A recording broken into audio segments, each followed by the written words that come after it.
The shouting could be heard all the way down the first-class cabin. "Sir," I said, "step aside. You can't just barge in here like you own the place," barked a tall, red-faced flight attendant named Brandon. He shoved the small man back with the edge of his arm. The small man stumbled a little but stayed calm, his deep brown eyes holding a strange kind of power. Another flight attendant, a woman with a sharp voice named Jessica, joined in, wagging a finger right in his face. "First class is for important guests, sir. Not, well, people like you," she sneered, scrunching up her nose. Some passengers peeked over their seats, whispering and giggling. No one helped him. No one knew that this quiet man, wearing dusty sneakers, a plain jacket, and no gold watch or fancy suit, was none other than President Ibrahim Traore of Burkina Faso, traveling secretly without bodyguards or media attention. Not one person realized the truth. They only saw someone who didn't look important. They judged him by the way he dressed, by the way he spoke softly when they yelled. And then, just when Brandon was about to grab Ibrahim by the arm and drag him out of first class, a hand shot out and caught Brandon's wrist midair. Gasps filled the cabin. The grip was strong, stronger than anyone could have expected from the quiet man. "You really shouldn't have done that," Ibrahim said in a voice as cold and serious as a thunderstorm about to break. At that moment, everything changed. But no one, not Brandon, not Jessica, not the curious passengers, knew just how much trouble they were in. And just as fast, a loud ding came from the plane's speakers. "Ladies and gentlemen, we have a slight situation up front. We ask for your patience." The plane shuddered slightly, but it wasn't the turbulence that made everyone's heart race. It was the feeling that something big was about to happen. Just 3 hours earlier, everything had been completely normal. Ibrahim Traore had woken up before the sun, as he always did, in a small, simple hotel in Paris. No fancy hotels for him. He believed real leaders had to live like the people they served. So instead of staying in a grand palace hotel with crystal chandeliers and velvet carpets, he had picked a place where the floors creaked and the water pipes clanked at night. He looked out the window at the sleepy streets below, took a deep breath, and smiled. Today was the start of a new mission, a secret journey to the United States. He wasn't coming as president this time. He wanted to see with his own eyes, meet everyday people, feel the heartbeat of the land without security walls or special treatment. He grabbed his small duffel bag, packed with 2 shirts, a worn book about leadership, and a simple black jacket. He put on his favorite old sneakers, the ones with a small tear at the side. He laughed quietly to himself. If anyone saw him, they'd never guess he was the youngest president in Africa, a man who had fought for justice with all his heart. As he walked to the airport, no one paid him any attention. A taxi splashed a puddle on him. A street vendor scowled when he didn't buy anything. Ibrahim just smiled. In his heart, he believed in kindness, even when no one else showed it. He arrived at the busy airport and bought a ticket like any other traveler. No special escort, no red carpet treatment. Just one man among thousands, moving through security, waiting in lines, feeling the buzz of the crowd. As he reached his boarding gate, he noticed something strange. The workers at the gate, Brandon and Jessica, weren't treating everyone the same. They smiled brightly at people in expensive suits and shiny shoes. But when a woman in a worn sweater approached, they rolled their eyes and acted rude. Ibrahim watched quietly, filing it away in his mind. A leader must see how the smallest people are treated, he thought. When it was time to board, he joined the line like everyone else. His ticket had a small upgrade to first class, a gift from the airline, who knew a VIP traveler would be on board but had no idea who. They thought it would be someone wearing a Rolex and designer sunglasses, not a man in sneakers and a simple jacket. As he entered the plane, Ibrahim smiled warmly at Brandon, ready to greet him. But Brandon barely looked up. When he did, it was with a scowl. "Sir, economy's that way," Brandon said sharply, pointing behind him with his thumb. Ibrahim gently showed his ticket. Brandon grabbed it, squinted at it, then looked Ibrahim up and down, his face turning red. "First class? You?" Brandon laughed. Jessica, standing nearby, snickered loudly. "This must be some mistake," Jessica said, snatching the ticket from Brandon and examining it. "No way he's supposed to be here."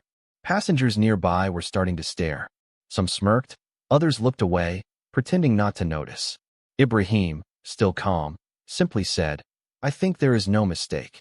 Jessica leaned close, her voice low and nasty. Listen, buddy, you don't belong up here. Get back to coach before we call security. And with that, she poked him in the chest. That was when something inside Ibrahim shifted. He had been patient. He had been kind. But now, it was time for strength. He stepped forward. Brandon stepped in his way. And that's when the world slowed down. Brandon reaching for his arm, Ibrahim catching his wrist, the gasps, the ding over the speakers. And now, standing there, Ibrahim still had Brandon's wrist in his strong hand. Brandon was frozen, caught between anger and fear. Jessica's mouth hung open. Passengers whispered louder now. No one knew what was about to happen next. Suddenly, heavy footsteps came pounding from the back of the plane. A big, burly man wearing a security badge rushed up, his hand already reaching for his belt where his radio hung. Is there a problem up here? He barked. The whole cabin held its breath. Would Ibrahim let go? Would Brandon and Jessica get their way? Would the security guard throw Ibrahim off the plane? The seconds ticked by like hours. And just then, the plane gave a sudden, sharp jolt. The security guard stumbled. Someone screamed. The plane dropped lower, fast. The oxygen masks popped out above the seats with a loud clang. And the calm voice of the captain came over the intercom. Brace for impact, he said. But his voice wasn't calm anymore. It was shaking. Screams echoed across the cabin as the plane tilted to one side. Bags fell from the overhead bins, tumbling onto the floor like crashing waves. Trays slid off their hinges, clattering loudly. The lights flickered. Brace for impact, the captain had said, and no one could forget it. People scrambled to pull down their oxygen masks. Some were crying. Some were praying. Others sat frozen, clutching the armrests so hard their knuckles turned white. Brandon, who had just moments ago been shouting, was now pale and shaking. His arm was still caught in Ibrahim's firm grip. Ibrahim let go, not angrily, but gently, and turned around, calmly helping the elderly man behind him with his seatbelt. The man was shaking so badly, he couldn't get it buckled. Jessica stood frozen by the drink cart, her mouth wide open. A child nearby wailed loudly, calling for his mom, though she sat right beside him. Through all the panic, Ibrahim stayed calm. Everyone stay in your seats, he said, his voice steady and clear. Put on your masks. Help the person next to you if they're scared. Some passengers actually listened. The calmness in Ibrahim's voice felt like an anchor in a wild storm. The plane dipped again. The flight crew stumbled, grabbing for poles and headrests. The cabin lights flickered off completely for a moment, throwing everyone into darkness, then blinked back on, casting a pale, ghostly glow. Somewhere near the back of the plane, someone vomited. Up front, the big security officer fumbled with his radio. This is Air Marshal Dean, he said quickly, pressing a button. We may be in trouble. We need immediate contact with ground. He looked at Ibrahim, then Brandon, then back at Ibrahim again, almost like he could sense something was different about him. The loudspeaker crackled. This is your captain speaking, came the voice again. We have experienced a severe mechanical failure. One of the engines has failed. We are turning back and making an emergency landing. Please remain calm and follow crew instructions. The cabin was not calm, not even close. People screamed, others sobbed into their hands. But Ibrahim was already moving, helping a mother keep her twin toddlers calm, whispering something gentle to a panicking teenager, assisting a blind passenger with her seatbelt. He didn't sit. He moved with quiet purpose, like a river flowing through fire. Brandon didn't stop him this time. He just watched, breathing fast, chest rising and falling, like he'd been hit with something harder than a slap. Jessica whispered, "Who is this guy?" And right then, the plane jolted again, hard, and everyone screamed. But the wheels touched the runway. Rough, angry, loud. Tires screeched. The plane rocked side to side like it would flip over. Oxygen masks swung wildly. Luggage flew again. The tail dipped, the nose lifted. But somehow, the plane didn't crash. It stopped, jerking and trembling, but alive. Everyone on board alive. There was silence, then cheering, clapping, cries of relief. But not from everyone. Because just as the engines went quiet and the emergency lights blinked in rhythm, the pilot came over the intercom again. We're safe, folks, but we're not out of danger yet. There's a fuel leak, and we have to evacuate. Fast. Suddenly, The cabin was chaos again. Brandon and Jessica jumped into action, barking orders they could barely remember from training. Doors were unlocked. Emergency slides deployed. Passengers rushed forward, slipping, pushing, yelling. Ibrahim didn't move. He stayed back, helping those who couldn't move fast. The elderly, the scared, the ones with babies or crutches. Come on, Brandon yelled from the slide, now fully deployed outside. You need to jump. I'll be the last, Ibrahim said simply, carrying a young girl with a twisted ankle over his shoulder. He helped a crying woman down the slide and turned back again, checking the rows one last time. Finally, he jumped. The soft thud of his landing was swallowed by the wails of sirens and flashing red lights. Fire trucks rushed in. Emergency staff shouted and pointed. And in the mess of it all, Ibrahim calmly walked away from the wrecked plane with dust on his pants and not a scratch on him. A few minutes later, passengers were guided into the airport terminal. People were hugging, crying. Some were calling their families. Others just sat, stunned. Brandon stood near a window, staring out at the plane. Jessica stood beside him, eyes red. You saw him, she whispered. He was different. Brandon didn't answer. Meanwhile, a short distance away, a crowd had formed around Ibrahim. Not because they knew who he was, but because they couldn't stop thanking him. You helped my baby, said a tearful mom. You kept us calm, said a man with a limp. You told me not to give up, said the teenage girl, voice trembling. Ibrahim nodded humbly. We're all just people. In the end, that's what matters. A woman in a suit stepped out from behind the crowd. She wore a dark coat, sunglasses, and a headset. She was with the airport security team. But when she saw Ibrahim, she froze. Very slowly, she reached for her phone and made a call.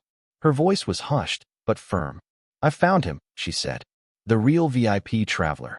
Ibrahim Traore. He was on the flight, and he just saved half the cabin. She listened for a moment. Then, no.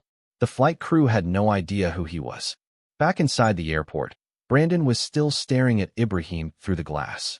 I've never seen someone do what he just did, he said, barely above a whisper. Jessica nodded slowly. But then, just as they turned to leave, a sharp voice echoed from the loudspeaker in the terminal. Attention all passengers of Flight 617. Please remain inside the terminal. Authorities are securing the building due to an ongoing investigation. Do not exit. People looked around nervously. Was it because of the emergency landing? The fuel leak? Or something else? Before anyone could say another word, a group of suited agents in dark sunglasses entered the terminal from the west wing. They weren't airport staff. They were something else. One of them whispered into a wrist mic. Target confirmed. Moving in. Ibrahim saw them, and he knew what this meant. Not danger, but discovery. His secret was about to come out. Unless he did something fast. Ibrahim didn't flinch. His eyes followed the suited agents as they moved through the crowd with sharp, purposeful steps, heads slightly tilted, scanning faces. One of them raised a finger to his earpiece and nodded slightly. They were zeroing in. Passengers slowly quieted. The clatter of relief and chatter turned to whispers and held breaths. A small boy dropped his toy airplane, and the sound of it clinking on the tile echoed louder than it should have. Ibrahim gently took a step back, blending into the shadows near the corner of a coffee kiosk. His movements were slow, careful. Not out of fear, he didn't run from problems, but out of strategy. The way he'd always led, thinking first, then acting. The agent at the front, a tall man with a square jaw and a navy blue suit, stepped onto a bench and spoke firmly. Ladies and gentlemen, we apologize for the sudden lockdown. We are conducting an urgent security operation. Please stay where you are. His eyes scanned the crowd, then stopped, locked onto Ibrahim. There was a flicker of recognition. His face changed, only slightly, but Ibrahim saw it. The agent knew exactly who he was. Sir, he said, pointing toward him, we need you to come with us. Now, everyone turned to look. Some gasped. Some pulled out their phones. Jessica, still pale from the flight, saw the scene and whispered, Why? Why are they here for him? Brandon muttered, I think we messed up. Ibrahim didn't move. He glanced at the crowd behind him, the passengers he had helped, the people who, minutes ago, saw him as a kind stranger. Now, they looked at him differently. Not all of them, but enough. Suspicion crept into their eyes. The agents had brought it. Sir, the lead agent said again, we insist. Ibrahim stepped forward. But then, before he could speak, a woman from the crowd, the one with the twins, rushed up and stood between him and the agents. "No," she cried. "He saved us. He helped everyone on that plane. You can't just take him." Another woman joined. "He kept my baby safe when even the flight crew didn't." Then a man stepped forward. "He told us to stay calm. He made us believe we'd make it."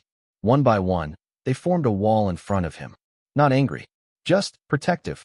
The lead agent blinked. This was unexpected. "We're not here to hurt him," he said. "But we do need to speak with him. In private." Ibrahim finally stepped through the circle of passengers. "It's all right," he said softly. "They're not the enemy. They're just doing their job." He turned to the agent. "Let's talk."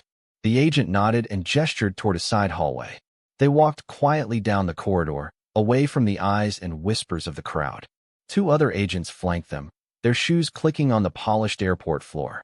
As they turned a corner and entered a small glass-walled security room, the lead agent closed the door behind them. Then, silence. The agent sat across from Ibrahim and folded his hands on the table.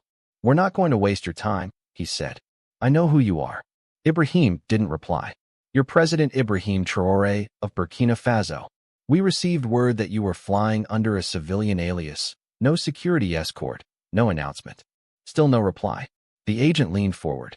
"Why?" Ibrahim finally looked him in the eye. "Because I wanted to see what the world looks like, without people pretending." The agent raised an eyebrow. "Pretending?" "Yes," Ibrahim said. "Pretending to smile because of my title. Pretending to listen because of my power. I wanted to know how people really treat each other. Who they are when they don't think anyone important is watching." The agent leaned back, looking both impressed and unsure what to say.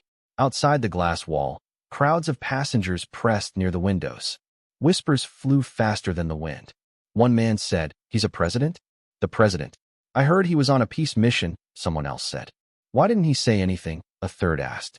Meanwhile, in the main terminal, Jessica sat in a chair, head in her hands. Brandon stood beside her, eyes locked on the security room. "We made fun of him," Jessica said softly. "Mocked him. Treated him like garbage." Brandon clenched his jaw. "I told him he didn't belong in first class." A security officer walked by. Jessica grabbed his arm. Can you tell me if that man's really the president?"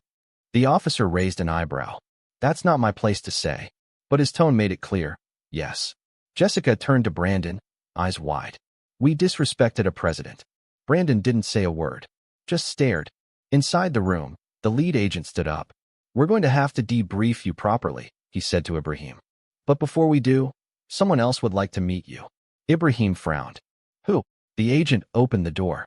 In stepped a man in a gray suit, wearing a government pin on his chest. He had a familiar face, at least to those who watched American politics. He extended a hand. "Mr. President, my name is Daniel Walker, Deputy Chief of Staff for the U.S. President." Ibrahim shook his hand. "You've caused quite the stir today," Walker said with a grin. "But in a good way. The White House has been trying to arrange a meeting with you for weeks. Now we find out you saved a plane full of Americans by being the kind of leader most people can only imagine." Ibrahim nodded slowly. "I didn't do it for attention." "I know," Walker said. "That's why it matters." He pulled out a folder and laid it on the table. "You were invited here for a quiet summit. But that's changed now. After what happened, there are people who want to speak with you. Big people." Ibrahim glanced down at the folder. Inside were details, meetings, security briefings, press inquiries. And at the very top, a handwritten note. It read, "Mr. Traore, I look forward to speaking with a man of your courage. President Langston." Before he could process it all, the room's door burst open again. A breathless staffer rushed in. "Sir, you need to come see this," he said, pointing to a TV screen in the terminal. The agent turned the monitor to face them. And there, on the news, every channel, every station, was the story. Unsung hero on Flight 617. Passengers say strangers saved them during crisis. Photos of Ibrahim. Videos passengers had taken. One clip showed him helping a crying child with an oxygen mask. Another showed him catching a falling suitcase to protect a woman below. The news anchor said, many now asking, "Who is this man? And why didn't anyone recognize him?" And right then, as they watched the footage roll, a second alert popped up across the screen. "Breaking. Unconfirmed reports say mystery hero is President Ibrahim Traore of Burkina Faso. Ibrahim slowly stood up. His secret was out, but it was what happened next that shocked everyone. Because across the screen, flashing in red, came a second breaking headline. Unrest erupts in Burkina Faso's capital. President's location unknown. Ibrahim stared at the screen. His country, his people. Something was wrong. Ibrahim stared at the screen. The breaking headline blinked again and again. Unrest erupts in Burkina Faso's capital. President's location unknown. The airport terminal fell silent, even though most people didn't understand what it meant. The name Burkina Faso was unfamiliar to some, but for Ibrahim, it was home. It was everything. And now, something was wrong. The TV cut to grainy footage. Crowds running through the streets of Ouagadougou. Smoke rising from buildings. A shaky voiceover in French tried to describe the situation. The translator on the news added, reports of a coordinated disruption in the capital city, military checkpoints, unconfirmed rumors of a coup attempt. The words struck Ibrahim like a hammer. The agent beside him stood still, waiting for a command. Mr. President, do you need to make a call? Ibrahim slowly sat back down. No, I need to go home. Walker, the deputy chief of staff, closed the folder he'd placed on the table earlier. The U.S. is preparing a security corridor if you want our help. We'll get you back safely. But, he hesitated, we'll need your decision now. Ibrahim didn't answer immediately. His mind raced with thoughts of the people he'd sworn to protect. His ministers, his friends, the children in the villages. What if they thought he had abandoned them? What if this was the very moment his enemies were waiting for, while he was on another continent, helping strangers on a plane? I'll return, he said firmly. But I'm not hiding when I do. He stood, taller now than the day he'd left Burkina Faso. I came here without guards because I believe in truth. I'll return the same way. But I want to know who's behind this. Who started it? Walker pulled out his phone. We're working with your embassy. We'll find out. Ibrahim turned to the lead agent. Make arrangements. I want to fly tonight. The agent nodded. Yes, Mr. President. Meanwhile, outside the glass room, the news had spread like wildfire. Brandon sat on the floor, knees bent, hands clasped tightly together. Jessica stood by the wall, chewing her thumbnail nervously. He's a real president, she said, barely above a whisper. And we yelled at him. We told him to get out of first class. Brandon looked like he hadn't blinked in minutes. He saved people, Jess. He didn't hold it against us. He could have humiliated us after the landing. He didn't. They both watched Ibrahim through the window, standing tall in the middle of the security room, surrounded by people who now knew exactly who he was. Jessica swallowed hard. I want to say sorry. Like, really say it. Brandon nodded slowly. We owe him that much. While the news continued rolling, another story began trending online. Someone had uploaded a video of Ibrahim calming the passengers. It had gone viral in minutes. Thousands of comments flooded in. That man's a president? And he didn't even tell anyone? That's class. True leadership. He walked the walk. Would love to have a leader like him here. Why didn't the airline staff treat him with respect? SMH. A backlash had begun to form, but not against Ibrahim. Against the flight crew. As Brandon and Jessica watched the screen, the realization hit them like a train. Their names had been mentioned in the comments. Their faces were in the video. Jessica clutched Brandon's sleeve. What do we do now? Before he could answer, an airport supervisor appeared beside them. You too, she said firmly. Follow me. Now.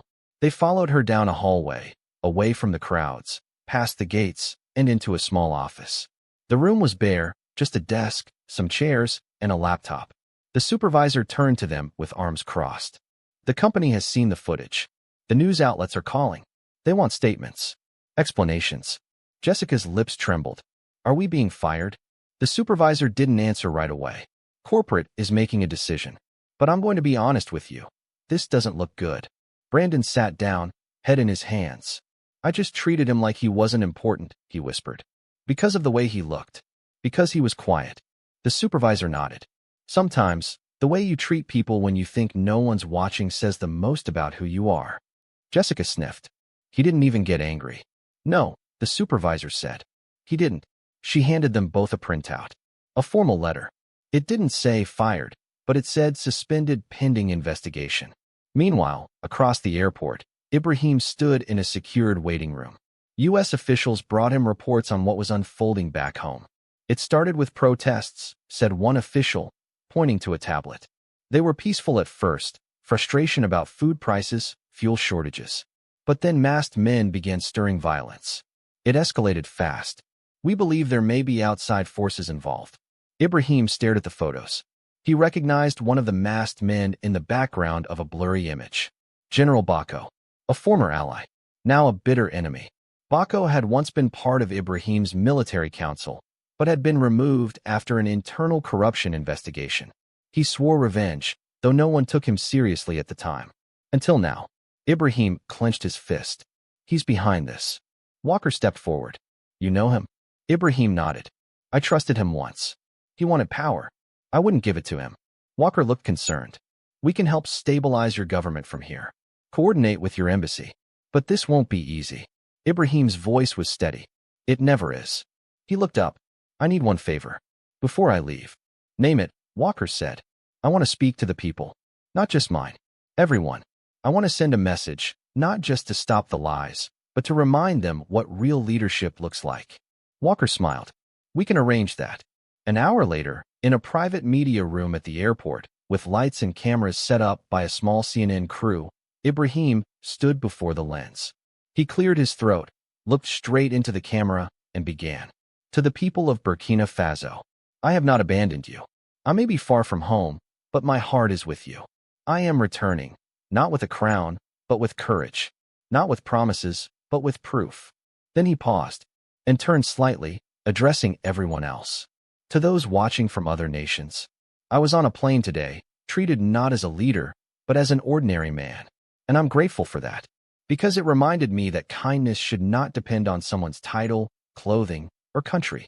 He placed a hand on his chest. Lead with empathy. Stand with the weak. And never let the world convince you that silence equals weakness. When he finished, the room was quiet. Even the camera crew looked moved.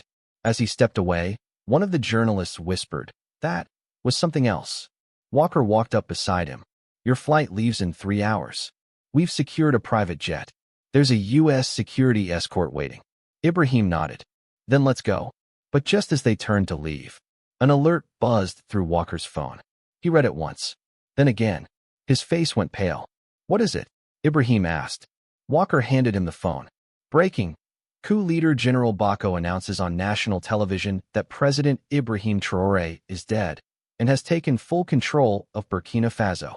Ibrahim stared at the screen, his own image now replaced by a cold, flickering broadcast from a dusty room in Ouagadougou. The newscaster's voice trembled as she read a statement in French. Le President Ibrahim Traore est confirmed décédé. The screen shifted to General Bako. He sat in a high-backed chair, flanked by 2 armed guards. A crooked smile pulled at the corner of his mouth. His uniform was spotless. His medals gleamed under the lights. But his eyes, they were hard, cold, and hungry.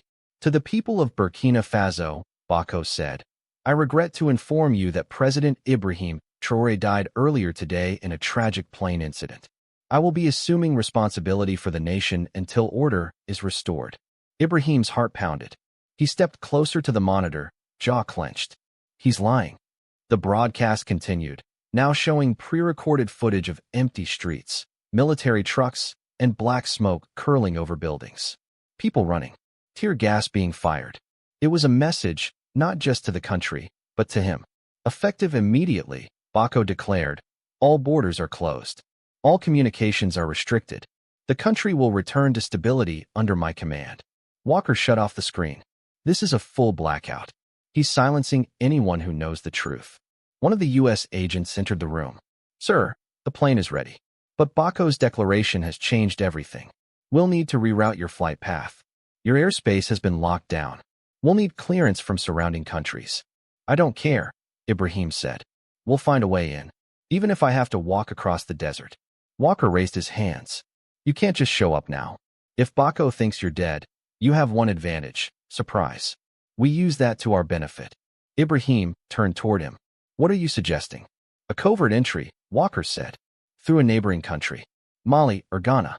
We'll arrange for a ground team to smuggle you back into your own capital. And then what? Walker looked him straight in the eye. Then you take back your country.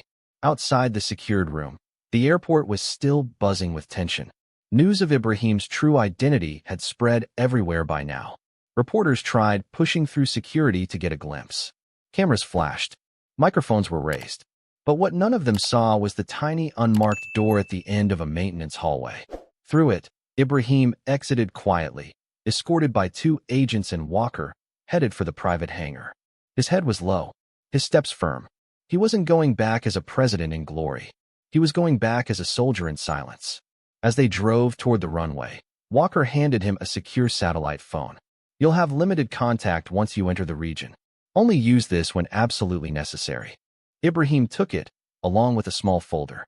Inside were maps, contact names, and a USB drive labeled Operation Sunbird. Sunbird, he asked. Walker smiled faintly. A bird that rises from the dust after a storm. Like you. The plane, a small, black-painted jet, stood ready, its engine humming quietly. Before boarding, Ibrahim turned to Walker. What happens here, after I leave? Walker hesitated. People are talking. Your story is spreading. Not just the president part. The man you were on that plane. Ibrahim nodded. Good. Then he stepped aboard. Inside the jet was plain. No luxury. Just a seat, a tablet, and a window. As the plane rolled down the runway and lifted into the night sky, Ibrahim closed his eyes and thought of his country. He pictured the orange clay streets, the children playing under mango trees, the women balancing baskets on their heads, singing in soft voices. He thought of the dream he'd fought for, a country ruled by fairness, not fear. Then he opened his eyes and whispered to himself, We're not done. 8 hours later, the plane landed in a remote airstrip in northern Ghana, near the border. A contact, a quiet older man named Amadou, met him with a beat-up pickup truck and a covered bed. No one knows you're here, Amadou said with a thick accent and kind eyes. But the people are starting to doubt the lies. They remember who you are. He drove Ibrahim through winding paths, dodging checkpoints and patrols. Along the way, they passed small villages where people still cooked over open fires and used radios to get scraps of news. Some had heard the broadcast. Others had not. A woman came up to the truck at a water stop, looked Ibrahim in the face, and paused. You look familiar, she said slowly. Amadou smiled. Just a traveler. But Ibrahim leaned out of the window and handed her a small folded paper. Share this, he said. The paper was a message written in his own handwriting. To my people, I am not dead. I am returning. Keep hope alive. The woman held it like gold. By nightfall, they reached the border, a fence watched by armed soldiers. Not government troops. Mercenaries hired by Bako. They laughed and smoked under the moonlight, not expecting visitors. Amadou parked behind a group of trees. From here, you go alone, he said. There's a path that cuts through the dry riverbed. Stay low. Move fast. Ibrahim nodded, took a deep breath, and disappeared into the darkness. He moved through shrubs, under branches, past the crunch of dry leaves. Every step brought him closer. But just as he reached the last stretch of the path, flashlights, voices, dogs barking. Then, the loud click of a gun. Halt. A flashlight lit up his face. Soldiers. Not mercenaries. Not villagers. Elite forces in full uniform. The one in front aimed his weapon at Ibrahim's chest. And then his expression changed. He lowered the gun. Kodo, he said in surprise. It's really you. Ibrahim stood still. His face showed no fear. I'm here to take back what's mine, he said. The soldier looked behind him and gave a sharp whistle. Within seconds, 8 more soldiers appeared, forming a protective circle around Ibrahim. You're not alone anymore, the first soldier said. We've been waiting. But just as they turned to lead him toward a secret outpost, a deafening boom echoed through the trees. A fireball lit up the horizon. Smoke curled high into the night sky. One of the soldiers screamed into his radio. The safe house has been hit. They found us. Ibrahim ducked instinctively. The war had begun. The trees shook from the blast. A wave of heat rolled over the soldiers like a tide of fire. Leaves turned to ash midair. The sky, which had just been quiet, now glowed red and angry. Ibrahim hit the dirt hard, covering his head as a second explosion thundered in the distance. This one farther off, but just as violent. Move, the lead soldier shouted. Into the trees. The group scattered, diving into the shadows as another burst lit up the safe house they'd been approaching. It had been their meeting point, their stronghold. Now it was a crater. Ibrahim's ears rang. His vision blurred for a moment as dust choked the air. But even through the chaos, he stayed low and followed the team. His body was tired, but his mind was sharp. One of the younger soldiers helped him up. "We have another fallback," the boy said, no older than 20. "Just north, past the ridge." They moved quickly, weaving through tall brush and skirting open ground. Behind them, fire crackled. The outpost was gone. Whoever had betrayed their location had done it with deadly precision. "How did they find us?" Ibrahim asked between breaths. The lead soldier, still gripping his radio, growled, "We've been compromised. Bako has someone on the inside." They reached the ridge just as the moon broke through the clouds, lighting a narrow path through thick grass. Below, hidden among the trees, was a small dugout bunker, barely visible from above. It wasn't much, but it was safe. For now. Inside, the group caught their breath. Cots lined the walls. A generator hummed softly in the corner. Old maps and radio equipment cluttered the tables. A grizzled man stepped from the shadows. His beard was streaked with gray, and his eyes were sharp. "Mr. President," he said with a nod. "You made it." Ibrahim recognized him instantly. "Colonel Damba." Damba gave a small smile. "I was beginning to think the rumors were true, that you'd been lost." "Not lost," Ibrahim said. "Delayed." They shook hands, the kind of handshake that said everything: trust, history, readiness. Damba turned to the team. "They bombed our main outpost. We have no more time to wait. If Bako controls the capital by tomorrow, he'll lock down the entire country. No one gets in. No truth gets out." The lead soldier, whose name was Jonas, asked, "What do we do now?" Ibrahim stood taller. "We take the truth to the people. Ourselves." Damba looked uncertain. "Even if we get into the city, it won't be enough. He controls the airwaves, the radio, the army. But he doesn't control the streets," Ibrahim said. "Not fully. Not yet." He stepped toward the center of the bunker, where an old map of Ouagadougou hung on the wall. He pointed to a section labeled Zone 5. "There's a school here," he said. "They used to host open forums. The people trust them. We start there." Jonas leaned in. "You want to speak to the people in person?" Ibrahim nodded. "Yes. And record it. Spread it the old way. Hand to hand. Flash drives. Word of mouth." Damba scratched his beard. "That's risky. They're watching every corner." "Then we use the one thing they don't expect," Ibrahim said with a small smile. "What's that?" "Hope." By dawn, the team had begun their quiet journey to the capital, avoiding main roads, sticking to paths only locals knew. They changed vehicles twice, once riding in a cabbage truck and once in an old bus filled with goats and chickens. Ibrahim sat between two crates of eggs, his jacket pulled tight around him, hat low over his eyes. At one stop, a little girl selling peanuts stared at him for a long moment. "You look like someone," she said, handing him a small paper bag. He smiled gently. "Maybe I do." "Are you famous?" she asked. He opened the bag, took a peanut, and looked her in the eyes. "Not yet." The girl laughed and ran back to her mother. By late afternoon, they reached the outer edge of Ouagadougou. The city looked different now, heavily guarded. Checkpoints. Trucks mounted with guns. Large posters with General Bako's face hung from buildings, with the words, "Restoring Order. A New Dawn." It made Ibrahim's stomach turn. They moved through back alleys, ducked under metal fences, and finally reached Zone 5, the heart of the Resistance's quiet hope. The school was still standing, its walls covered in chalk messages of peace and questions like, "Where is Traore? What really happened to our president?" Ibrahim stood before the messages and slowly pulled off his hat. It's time to answer them. Inside, the classrooms had been turned into shelters. Women cooked in pots. Teenagers sorted flash drives and wrote on old laptops. When Ibrahim entered, silence spread like a wave. A teacher named Madame Henrietta dropped the books she was carrying. She stared at him for a long time. Then, tears in her eyes, she whispered, "He's alive." He nodded gently. "And I'm here to fight." They led him to the main hall, where they set up a small camera and microphone. There was no fancy podium, no polished desk, just a wooden chair and a bare wall behind him. He looked into the lens. "I am Ibrahim Traore. I am alive. I was on a plane when the attacks began. I've returned, not as a ghost, but as your president." He paused. "Bako lies to you. He says I am dead." He says order has returned. But what kind of order begins with bombs? With silence? With fear? Then his voice grew stronger. You know me. I've walked your streets. I've eaten at your tables. I've listened. And I say to you now, we will not be ruled by fear. We will not be silenced.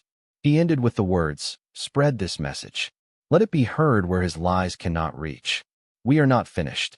The team uploaded the video to multiple drives and handed them to runners, boys and girls who knew how to move unnoticed. Within hours, the video spread through back alley cafes, through private WhatsApp groups, passed hand to hand at market stalls. The country began to breathe again, until a scream shattered the quiet. Jonas burst into the room, face white. They found us. Madame Henrietta grabbed her students. Colonel Damba loaded his rifle. Ibrahim didn't move.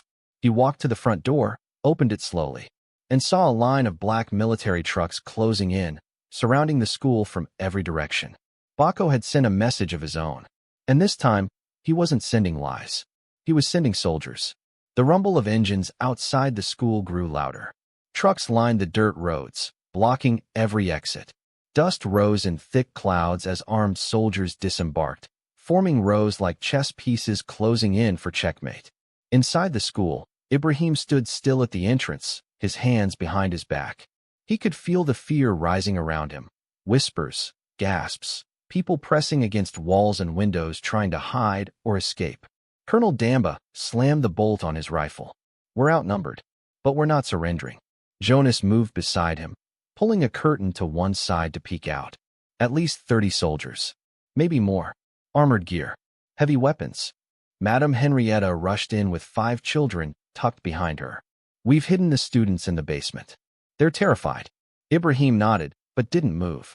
His eyes were on the horizon, where the lead truck door opened and out stepped a familiar figure. General Bako. He wore his crisp uniform like armor. Sunglasses hid his eyes, but his smirk was visible from 100 feet away. A loudspeaker crackled. This is General Eli Bako. Surrender the building. Turn over all equipment and unlawful broadcasts. I want the traitor Ibrahim Traore in my custody, alive or dead. Gasps filled the hall behind Ibrahim. The children hidden below could probably hear it, too. He called him a traitor, someone whispered. He wants to kill him, said another. Ibrahim turned, his face calm. Everyone, listen to me.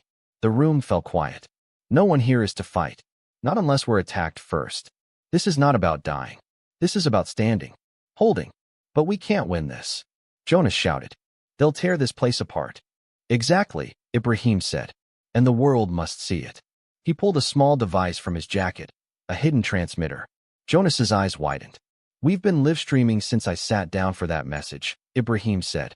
To trusted servers. Hidden feeds. The footage of this moment is already out there. Damba's mouth parted in surprise. You planned this. I hoped we wouldn't need it, Ibrahim answered. But Bako has shown his hand. Outside, the loudspeaker boomed again. You have 2 minutes. Inside, Henrietta stepped forward. What will happen if we give you up? Ibrahim turned to her. Then I die, and maybe more of you do too. But if we stand together, they'll know we are not afraid. She straightened her shoulders. Then we stand. So did Damba. And Jonas. So did every adult in the room. At the 2-minute mark, the trucks revved again. The lead soldiers moved forward. One carried a sledgehammer. Another raised a tear gas launcher. But just before the soldiers could breach the main entrance, a roar rose from the east end of the street. Dozens of motorcycles. Men and women in plain clothes. Farmers. Teachers. Market vendors. All riding fast, carrying signs and flags. Some waving Ibrahim's name. Others holding hand-painted words like, he lives, and we see you. The soldiers hesitated. The roar grew. Now hundreds. People filled the road behind the military trucks, blocking the retreat. They weren't armed, but they were angry, and they weren't afraid. One soldier turned to another. What do we do? Bako stood in front of the lead truck, his jaw tightening. Inside the school, Ibrahim climbed a desk and opened a side window. He raised both hands. The crowd erupted in cheers. And that's when everything shifted. The soldiers didn't fire. They didn't move forward. In fact, some stepped back. Then, one soldier, barely more than a boy, slowly lowered his rifle. He looked at Ibrahim, then at the crowd, and dropped his weapon entirely. I'm not doing this, he said aloud. Another followed. Then two more. Baco screamed from the truck. Hold the line. That's an order. But no one listened. The wall of guns broke apart. The people rushed in, not with fists, but with presence. They flooded the school grounds, standing between Ibrahim and the last line of loyalist troops. Baco saw it unravel, and he panicked. He jumped back into his truck and barked into a radio. Initiate fallback protocol. Get me out. But before he could finish the sentence, a black van screeched to a halt beside the truck. From it emerged international peacekeepers. Real ones. Blue helmets. Backed by international law and global eyes. They raised megaphones and shouted over the noise. General Baco, stand down. You are under arrest for unlawful seizure of power and crimes against the Burkinabe people. Gasps. Whispers. One voice in the crowd screamed, it's over. Baco froze. He reached for his holster. But a peacekeeper grabbed his wrist and shoved him to the ground before he could draw. Cameras flashed. Phones recorded. The people roared. The nightmare was ending. But even in the joy, even in the fire of victory, Ibrahim didn't smile yet. He raised a hand and shouted, stay peaceful. This is not about revenge. His voice carried over the crowd. The people obeyed. Baco was loaded into the van. His own soldiers didn't lift a finger to stop it. Inside the school, Henrietta leaned against a doorway, breathing hard. Damba put down his rifle. Jonas, hands on his knees, laughed in disbelief. He did it. But Ibrahim turned away from the celebration. He walked quietly to a side room, entered, and shut the door behind him. He sat alone, and finally let his shoulders drop.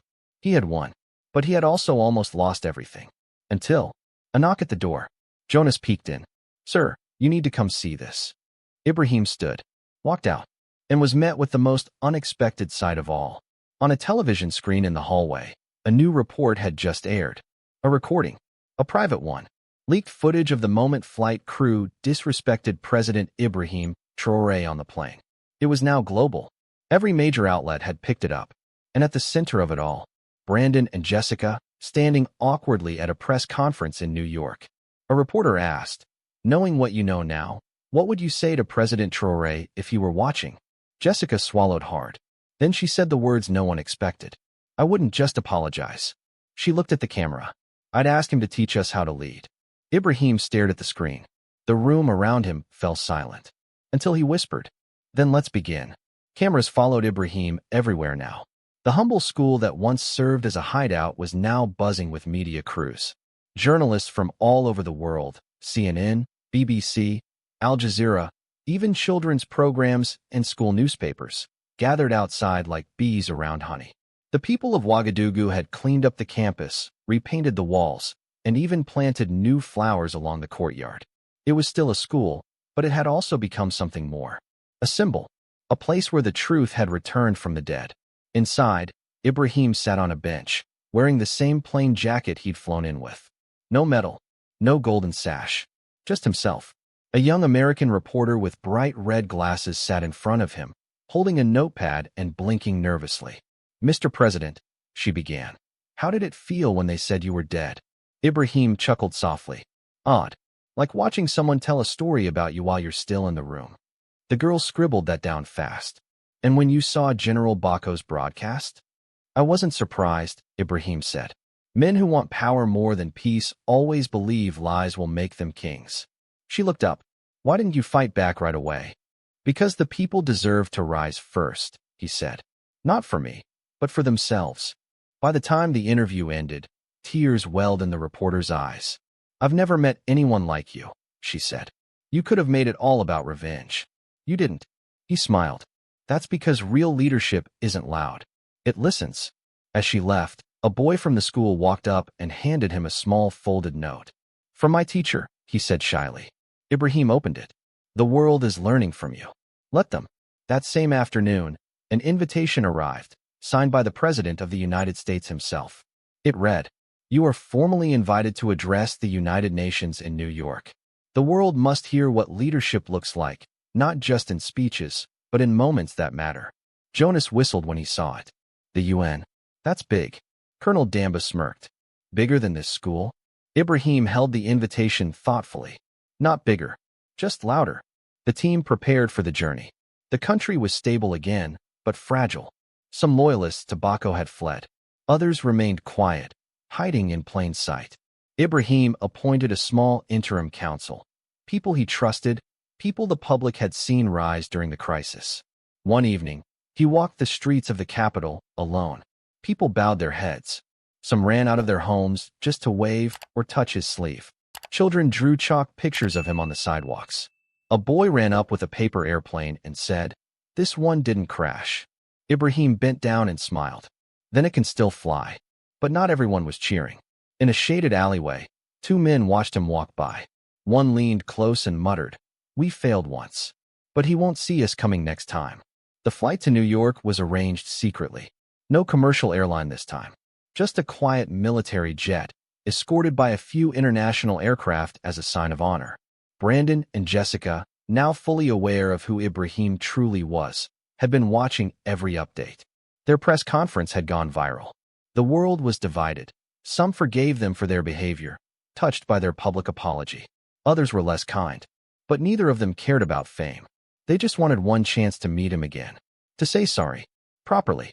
When Ibrahim landed at JFK Airport, he didn't exit with bodyguards or a red carpet.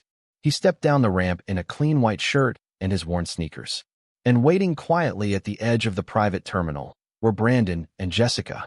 They held no microphones, no cameras, only their voices. Jessica stepped forward, hands trembling. "Mr. President," she said, eyes glassy.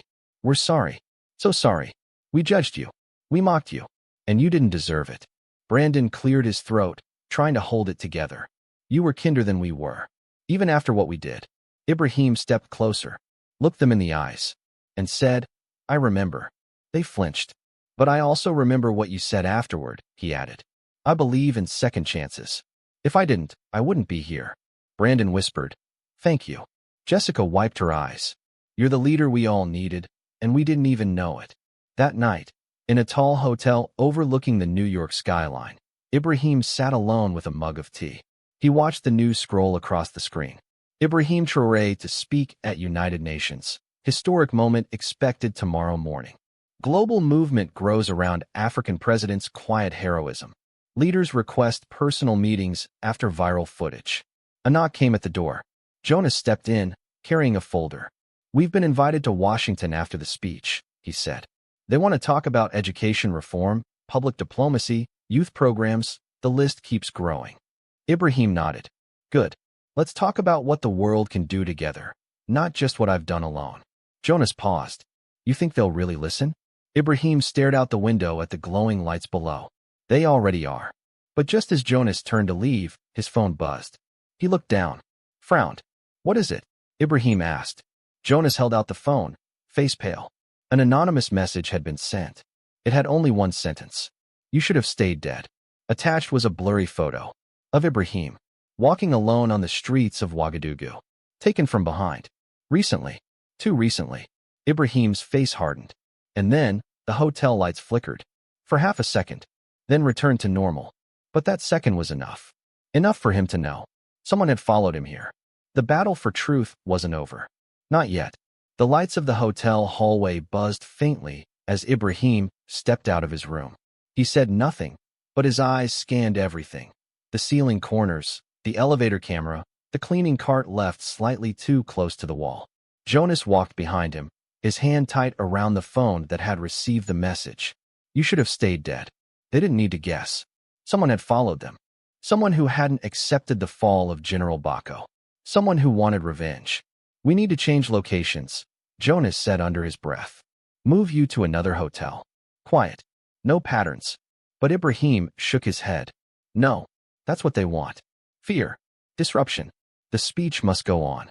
Jonas frowned. "Sir, this is not just about politics anymore. They're making it personal." Ibrahim turned to him. "It's always been personal, Jonas. For them, power is survival. But for us, it's purpose. And mine hasn't changed." A soft ding came from the elevator.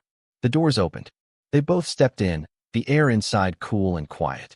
Jonas pressed the button for the lobby. Then Ibrahim noticed something. A small device, barely visible, nestled in the corner of the elevator ceiling. A red light blinked once. "Stop the elevator," he said quickly. Jonas hit the emergency button. The elevator jerked to a halt between floors. Ibrahim climbed onto the side railing, inspecting the blinking device. He carefully pulled it loose. It was a motion-activated tracker, not standard security gear. Jonas cursed under his breath. Someone rigged this. Ibrahim held the device in his palm, eyes sharp. They're not just watching. They're waiting. They restarted the elevator and rode the rest of the way down in silence. Ibrahim placed the tracker in his coat pocket. We give this to the UN security team. Quietly.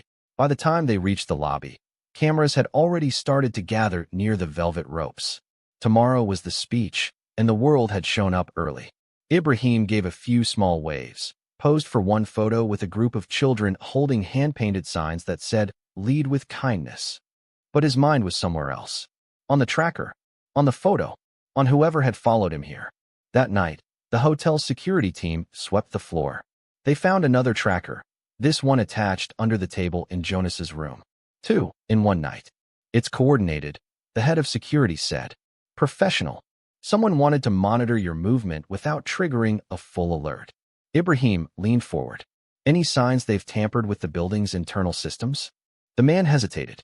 Not yet, but we'll be watching. Jonas paced in the corner. This isn't just a threat. This is a trap. They're waiting for something. Ibrahim nodded slowly. And that something was tomorrow.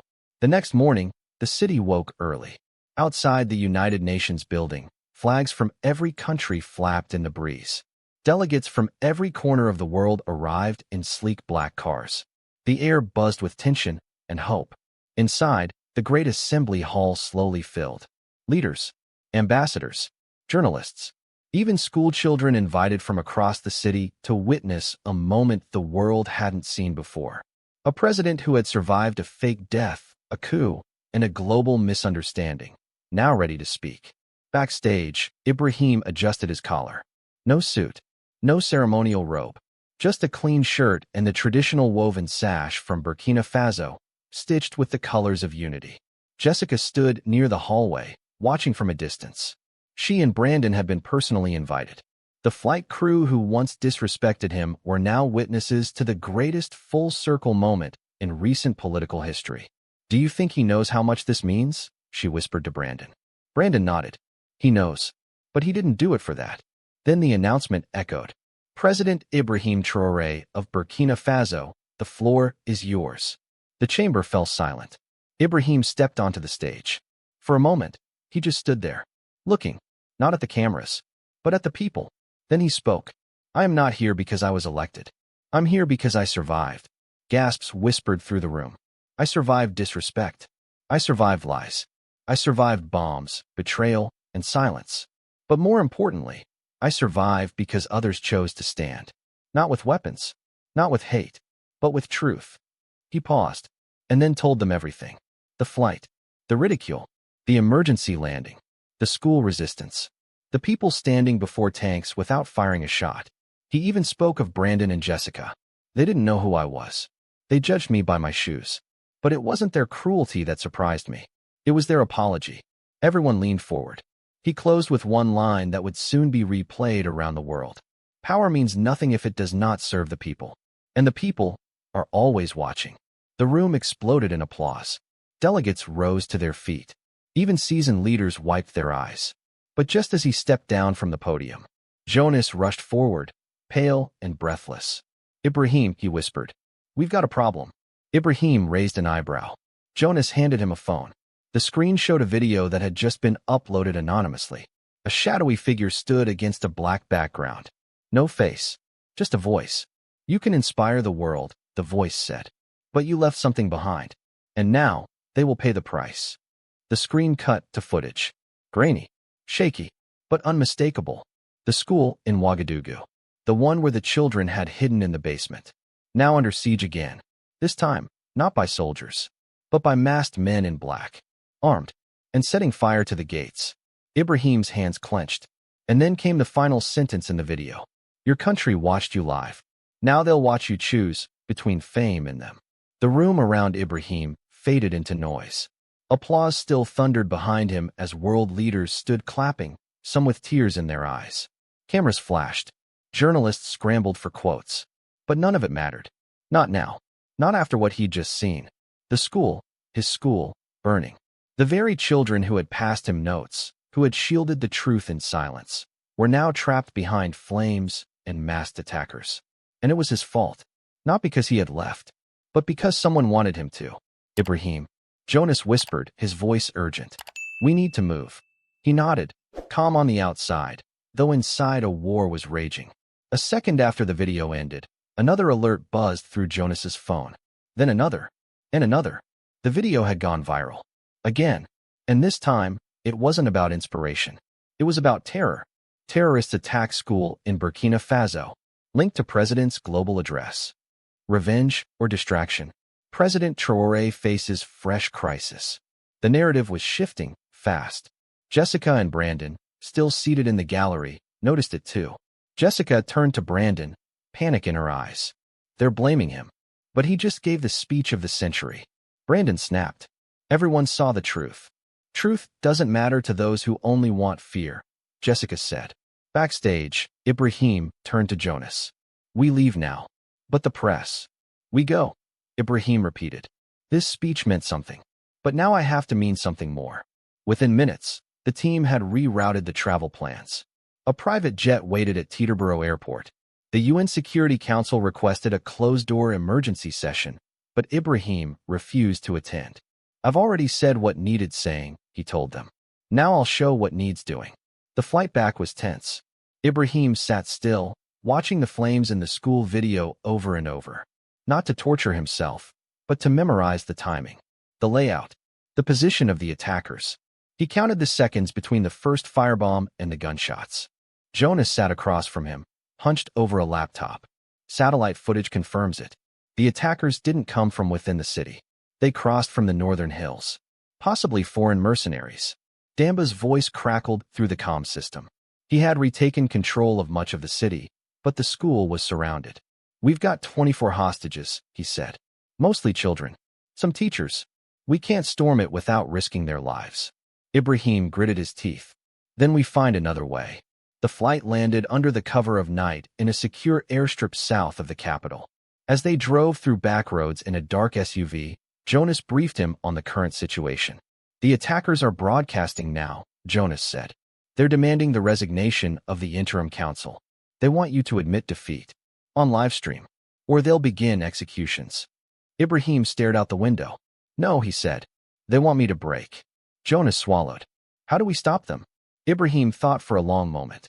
Then said, we change the story again. At sunrise, Ibrahim stood outside the school gates. No soldiers. No guns. Just him. Alone. He carried no flag, no shield, no protection, just a loudspeaker in his right hand. The entire city was watching. From rooftops. From windows. From phones. The world had tuned in again. Except this time, there was no speech planned. No stage. Just one man standing before a school in flames. He turned on the loudspeaker and raised it to his mouth. You want me, he said calmly. I'm here. Inside the school, one of the masked men saw the live feed. He barked a command. Bring him in. Two attackers dragged the gates open and rushed out. They pointed rifles at Ibrahim and ordered him to the ground. He didn't resist. They searched him. Found no weapons. Just the loudspeaker and a note in his pocket. They didn't read the note. Big mistake. They dragged him into the building. Jonas, watching from a nearby rooftop with binoculars, whispered into his comms. He's inside. Damba's voice came back. We've got thermal drones over the school, waiting for his signal. In the smoky halls, the attackers shoved Ibrahim down a corridor. They passed crying children. Teachers gagged and tied. The smell of gasoline lingered in the air. The leader stepped forward. He wore a black mask and carried a curved knife. So, the great President Traore returns, he said. Ibrahim looked him in the eye. You don't scare me. The man laughed. You should be afraid. You're about to die for nothing. Ibrahim shook his head. Not for nothing. For them. He turned toward the children, toward the trembling teachers. And then, he reached into his pocket, pulled out the note. Read it aloud. If you see me inside, cut the power. Then breach from the north wall. Basement window is clear. At that exact moment. From outside. Crack. The school's power grid went dark. Screams erupted from the attackers. A bang at the north wall. Grenades dropped into the basement through the cleared window. Non-lethal, bright flashes only. Within seconds, Damba's elite rescue team poured in like a tidal wave. Flashlights, shouts, shots fired. The attackers scrambled, confused in the dark, overwhelmed by a plan they never expected. Ibrahim ducked behind a desk and covered a child with his arms as bullets tore through the ceiling. Then silence. A single voice called out, "Clear," and the lights came back on. Every attacker lay disarmed. Some surrendered. Some were unconscious. The children were safe. Jonas raced in and pulled Ibrahim to his feet. "You all right?" he asked. Ibrahim nodded, then turned to the crowd of children slowly rising from their hiding spots. He gave them the only smile he'd managed all week. "You're free." They rushed him, hugged him, clung to his arms. And one small boy looked up at him and said, "I told my class you'd come back." Ibrahim knelt and said, "You were right." But as peace returned to that school, and cameras caught the rescue live on stream, an anonymous message was sent from an unknown account. No one knew who it was for. It read, "Round 1 is over, but he's just made himself a target for every man who fears the truth." And across the globe, dark rooms lit up, and men who hated the light began to watch. The world had seen everything. The rescue at the school had been streamed live, a dramatic, heart-pounding hour watched by millions. The sight of Ibrahim Traore shielding children in a smoke-filled hallway, then standing amidst the tear-streaked faces of the rescued, ignited headlines unlike anything before. The president who walked into fire. Burkina Faso's lion-hearted leader defies death again. A new voice in global leadership. But with the flood of admiration came something colder. From places not lit by camera flashes or cheers. In government offices and war rooms, powerful people watched the same videos and frowned. Not because they didn't believe in his courage, but because they feared his influence. In a closed-door room inside a marble building in Europe, 5 men sat around a polished table. One of them, a silver-haired official with a pinched mouth, tapped his pen rapidly. "This man," he said, pointing to a paused video of Ibrahim speaking at the United Nations, "has sparked a global movement, not just of hope, but of resistance. People are using his name to challenge corrupt leaders in 3 other nations." Another man, wearing a suit without a tie, added, "He's unpredictable, uncontrolled. He doesn't bow. Not to us. Not to anyone." A third man clicked to the next slide. Images of protests in 2 South American capitals, where people carried signs that read, "We want a leader like Traore." The silver-haired man tapped again. "We have to manage this before it becomes a storm." Across the ocean, in a dimly lit boardroom in Washington, D.C., another conversation unfolded. Only this time, it wasn't about stopping Ibrahim. It was about using him. "His image is powerful," said a woman in a navy blue dress, leaning forward.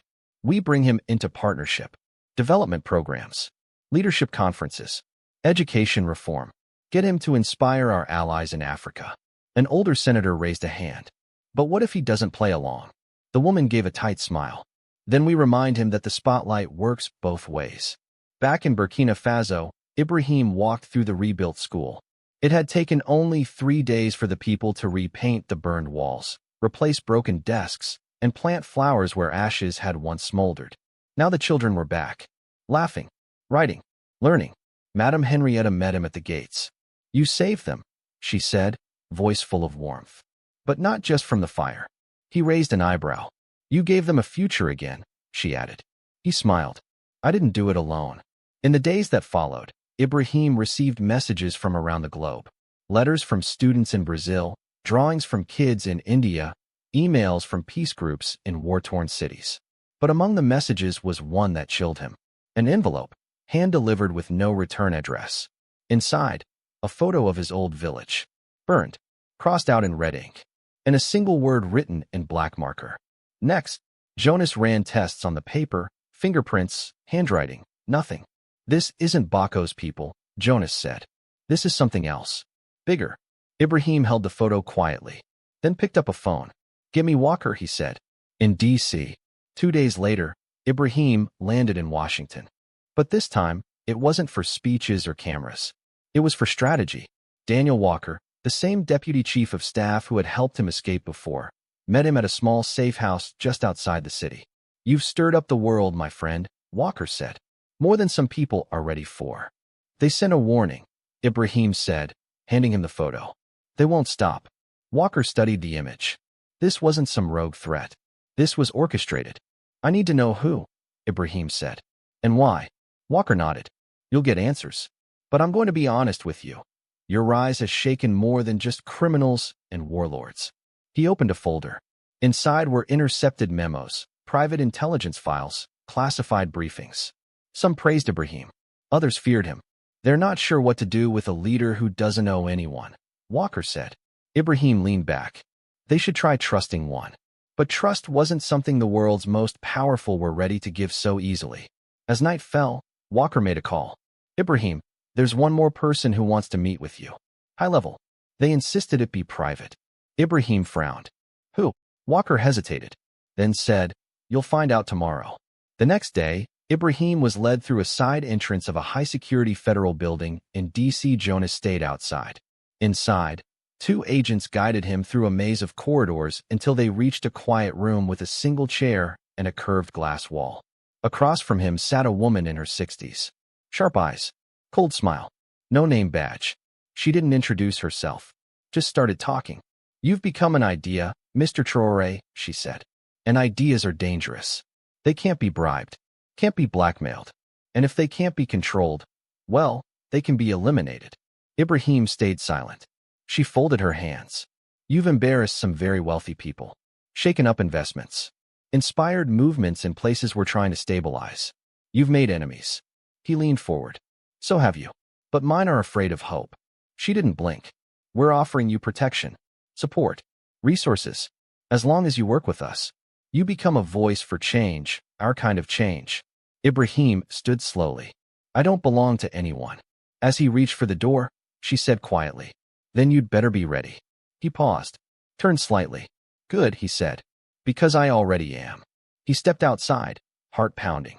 And just as Jonas approached, ready to speak, a bullet cracked the air. Glass shattered. Screams echoed down the hallway. Ibrahim dropped to the ground. Agents shouted. Jonas pulled him behind a wall. More shots. A sniper. Inside a secure U.S. building. Targeting Ibrahim Traore. The echo of gunfire rang through the sterile corridor. Ibrahim's ears buzzed as shards of glass clinked around him. The polished marble floor was now dusted with chaos, torn wires, broken lights, and the red flash of emergency alarms. Jonas pulled him against the wall, shielding him with his body.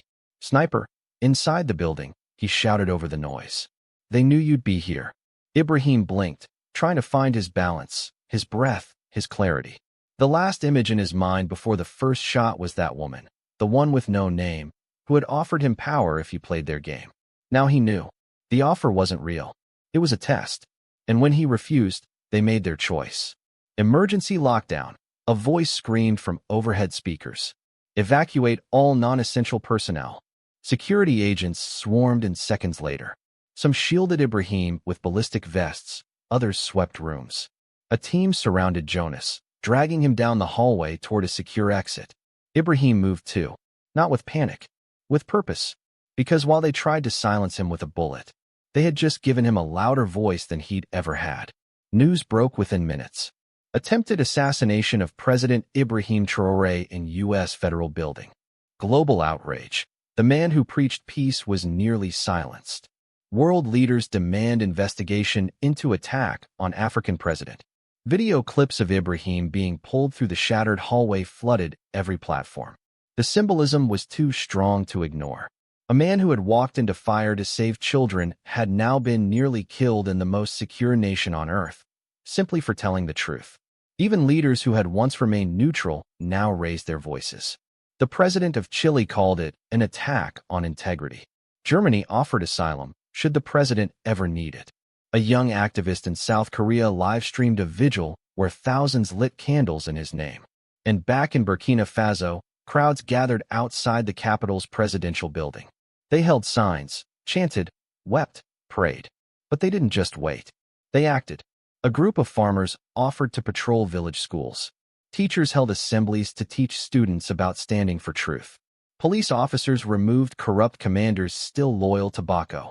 Soldiers repainted buildings once sprayed with hate, covering them with murals of peace and unity. Ibrahim didn't command it. They chose it, because his life had shown them how. In a hospital room deep within a private wing of the U.S. Embassy, Ibrahim lay under soft lights, a light bandage over his left arm. The bullet had grazed him, barely missing bone. Jonas sat nearby, still tense. "You know," Jonas said, "most people would take a break after this." Ibrahim smiled faintly. "Then I'm glad I'm not most people." Walker entered the room moments later, eyes tired, coat wrinkled. "We caught the shooter," he said. "He's not a lone wolf. No ID, no records. But we've confirmed he received payment through 7 shell companies, which all lead nowhere." Ibrahim finished. "Nowhere," Walker said, "or somewhere too powerful to touch." There was a long silence. Then Ibrahim sat up, ignoring the pain in his shoulder. "Then I'll speak louder." Walker blinked. "You were just shot. What are you talking about?" "I want to broadcast again," Ibrahim said. "Tonight. Live. Are you?" "People need to see," Ibrahim said, "that even after a bullet, I'm still standing." That night, the world watched again. Ibrahim Traore appeared on screens across every continent, wearing the same jacket, a white sling on his arm, and a fire in his eyes that no one, not soldiers, not terrorists, not shadow governments, could extinguish. He spoke for 7 minutes. No teleprompter, no edits, just words. "They tried to break me, not with lies this time, but with a bullet. But bullets don't stop ideas. And I am not the idea. You are. Every child who believes they are worth more than the fear around them. Every worker who refuses to be quiet when things are wrong. Every leader who still remembers why they started. You are the idea they can't stop." He paused, then held up the note the boy from the school had once given him. "I told my class you'd come back." He looked into the camera. "And I always will." Months passed. A global conference was launched in his name, the Traore Forum, bringing together youth from nations in crisis to discuss peace, transparency, and leadership. Not politics, not money, just truth. Brandon and Jessica opened a flight training academy in New York. Its motto, "See the person before the passenger." The front entrance held a photo of Ibrahim boarding that flight in sneakers. Colonel Damba ran for office back home, winning by a landslide. Madame Henrietta became Minister of Education. And Jonas finally slept without checking the locks twice. But Ibrahim, he returned to the school often. No cameras, no speeches, just to sit among the children, to remind himself why it all mattered. One evening, as the sun sank low over Ouagadougou, he sat under a tree near the courtyard, watching the students paint murals on the walls. A little girl sat beside him and tugged on his sleeve. "Is it true someone tried to make you go away?" she asked. He looked down and smiled. "They tried," he said, "but they didn't know." He looked up at the golden sky. "You can't shoot the truth." She leaned against his arm, her head resting gently. "I'm glad you stayed," she whispered. He nodded. "So am I." And as night fell across the land he had nearly lost, his light kept shining.